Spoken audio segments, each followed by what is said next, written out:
Ano sabi? Hindi daw masyado marinig. Ah, okay. Hindi daw niya marinig sir. Hindi niya po gano'ng marinig yung mga pinagsasabi natin.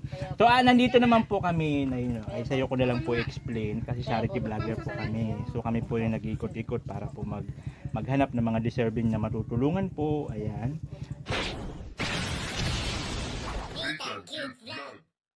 So, ayan na nga po, no? Siyempre kasama natin yung mga marites. Ayan po sila, oh. Sila po yung mga marites dito. Siyempre tinuturo-turo nila yung mga deserving matulungan. Mayroon daw po kami dito mapupuntahan na senior, mag-isa lang sa bahay. So siyempre turo-turo po yun dito. Ayan po yung mga kasama natin mga marites.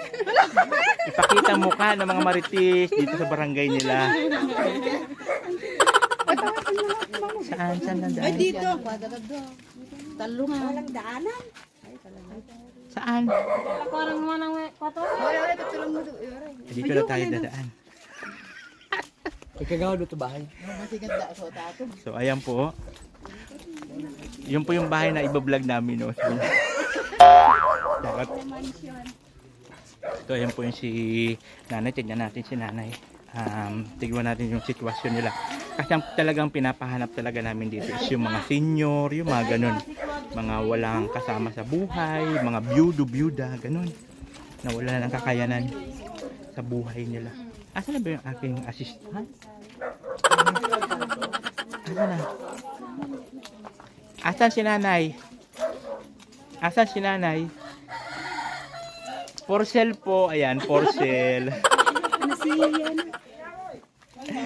Ayan po si nanay doon sa loob. Ay, andyan si nanay. Yan yung bahay niya. Okay. So, nandiyan po si nanay sa loob. So, ayan guys po, no? So, dito na tayo ngayon kala nanay Tita. Dito po sa kanilang bahay. Ito po yung bahay nila. Ayan. So, ano natin si nanay? Gusto niya talaga lumabas. Makipaghabulan siguro sa akin. O si nanay Tita. Ayan, si nanay. Hello nanay, kumusta po? Kumusta? Ito, Anne? Ana! Di mawat. Ito, mabuti. Painongay. Ayan, si nanay po is Tita. Ilang taon na po? Ilang taon na po kayo, nay? 80. Yan, ganyan po yung edad niya. 25 years old, batang-bata pa po si nanay. Asan po yung asawa? Nanatay. Modesto palagang. Namatay na daw po. Yun po yung anak niya. Ilang taon na po kayo? Ano, 50 na po. Okay. So, si nanay po kasi hindi siya gaano makapagsalita o hindi siya gaano makarinig. Opo, hindi siya masyado makarinig. Mahina lang po yung pandinig nyo? Woo! Makodang ka no, amendang ko na maginda. Nakakatuwa si nanay kausap kasi ano siya. Lagi po siya naka-smile si nanay. So yun naman po talaga yung priority namin. Nay, nandito po kami, charity vlogger po. Aper. Okay. So medyo hindi po kasi sa gano'n na, siguro hindi lang po sa gano'n nakakarinig, no? Saka hindi po masyado naiintindihan yung sinasabi natin. Pero senior na po siya, halata naman po na senior. So yun naman po yung priority natin. Yung anak niya nga po nasa 50 na po kayo na. So ano po yung panghanap buhay niya, ay ang pagkain niya po sa araw-araw? Ano po, binibigyan ko po siya ng pag meron, gulay, ganun. Nabalitaan ko nangihingi daw yan sa mga kapitbahay. Oo. Bakit kayo nangangapit bahay, Lula? Ha? Andito ako. Layo ni nanay kausap. Bakit daw po kayo nangangapit bahay? Agin na. Ano sabi? Hindi daw masyado marinig. Okay. Hindi daw niya marinig sir. Hindi niya po gano'ng marinig yung mga pinagsasabi natin.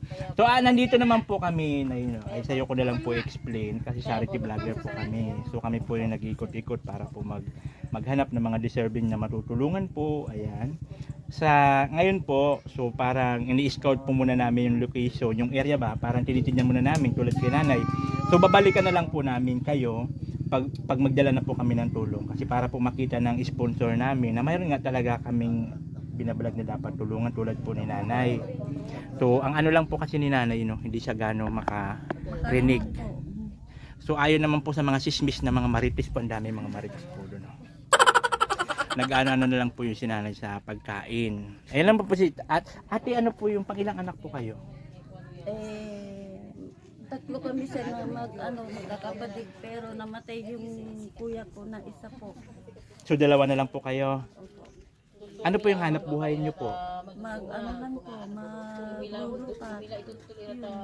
Yung may asawa pa naman po kayo. Yung asawa. Okay, so kumbaga kayo na lang po yung nagbibigay-bigay kay nanay ng ng tulong, ng pagkain. So dito lang talaga siya. Sino kasama niya po dito? Siya lang po.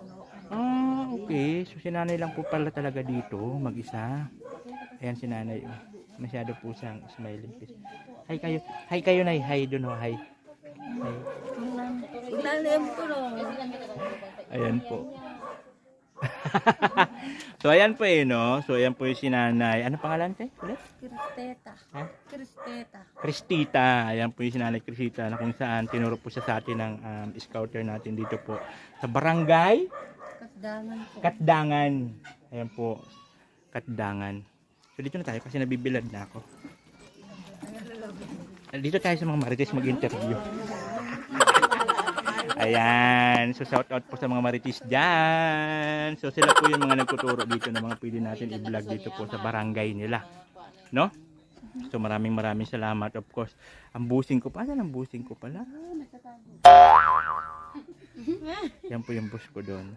So thank you so much po sa sponsor po ni Madam Ya, si Madam Grace. Ayan po.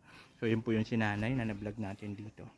So babalik po kami para po ano po yung tulong sa inyo. Ha? Ano sabi? Ano sabi? Di ba gito bakaray? Ano sabi? Ay, ang tagal. Ayan po. Okay na po, tapos na. O, ginawa mo sa mga picture mo. Ayan na po siya. Nabanta, bayan. Akala niya siguro, iba, ano pa siya. Ay, hala. Ano po sa pumasok na po siya sa bahay. Nabalingin na tama kiminan niya. Malinda ni takot pansi. Okay.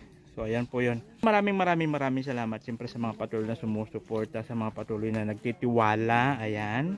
Siyempre sa sponsor po ni Madam Yana, si Ma'am Grace. Maraming salamat po sa tiwala. Ayan. Asahan nyo po na makakarating po yung mga, kung ano man po yung mga tulong na ibibigay nyo.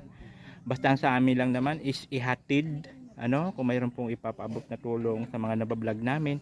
Kasi itong ginagawa namin dito sa ngayon po is ini-scout po muna namin. Diba? Ini-scout po namin sila, tapos kukuha ng video, interviewin para naman po makita mismo ng sponsor na deserving po na bigyan ng tulong. Ayan po. So maraming salamat sa mga nag-share, sa mga hindi po nag-skip ng ad. Thank you so much po sa inyong lahat, kasi kumbaga malaking tulong na po yun. Yung mga hindi pag-skip ng ads, malaking tulong po yun para po sa pang araw-araw namin, especially po dito kasi malalayo po yung mga lugar-lugar. Kailangan po namin mag-travel talaga.